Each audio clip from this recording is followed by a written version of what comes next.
उसको रियलाइज हुआ, अरे साला सारा हीरा तो मैंने समंदर में फेंका। ढंग से पढ़ाई करिए। जब आपके पास बहुत समय होता है ना, तो हम ऐसे ही इधर उधर खराब करते हैं, इधर उधर फेंकते चलते हैं। लेकिन जब समय कम बचता है तो उसकी वैल्यू समझ में, बहुत कॉस्टली है, महंगा है यार ये तो वही समय हीरा मोती पत्थर जैसा महसूस होता है, कि हीरे मोती जैसा महसूस होता है। यार ये तो टाइम बहुत प्रीसियस होता है, थोड़ा और टाइम होता है उससे क्या होगा, पढ़ ले।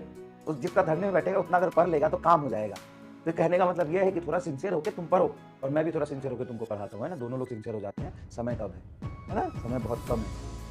एक कहानी पढ़ रहा था मैं कि एक बच्चा समंदर किनारे बैठ के समंदर किनारे बैठ के समंदर में पत्थर फेंक रहा था। उसको बहुत सारे ढेर पत्थर थे, तो पत्थर फेंक रहा था, पत्थर फेंक रहा था, पत्थर उठा के फेंक रहा था, पत्थर उठा के फेंक रहा था, वो फेंक रहा था, मजे आ रहे थे, पत्थर फेंक रहा था, पत्थर फेंक रहा था। जब वो सारे पत्थर फेंक चुका था, लास्ट पत्थर बचा था उसके पास। तो उसने पत्थर देखा तो उसको लगा कि यार ये तो पत्थर नहीं, तो हीरा है। उसको रियलाइज हुआ, अरे साला सारा हीरा तो मैंने समंदर में। तो वास्तविकता में इस कहानी से जो लेखक कहना चाहता है वो ये कहना चाहता है कि समय के साथ भी ऐसा ही होता है। जब आपके साथ बहुत पेनाल्टीज ऑफ टाइम्स होते हैं, बहुत अभी 8-9 महीने 10 महीने नीट की तैयारी करने के लिए है,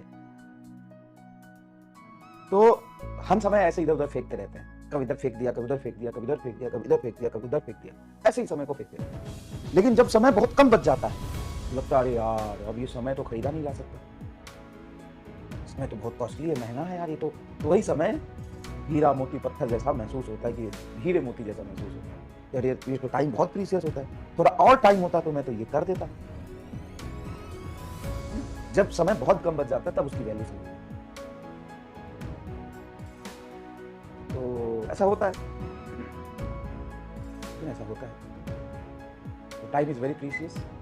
आप समय एक ऐसा चीज है जिसको कोई बाई बैक नहीं कर सकता है। टाइम बहुत कीमती होता है। समय का सदुपयोग करिए और ढंग से पढ़ाई करिए। जब आपके पास बहुत समय होता है ना, तो हम ऐसे ही इधर उधर खराब करते हैं, इधर उधर फेंकते चलते हैं। लेकिन जब समय कम बचता है तो उसकी वैल्यू समझ में आती है। और ये आपको वैल्यू समझ में आ जाती है जब आप फरवरी में होते हो, मार्च में होते हो। अभी से इसका उपयोग करिए, है ना। चलिए।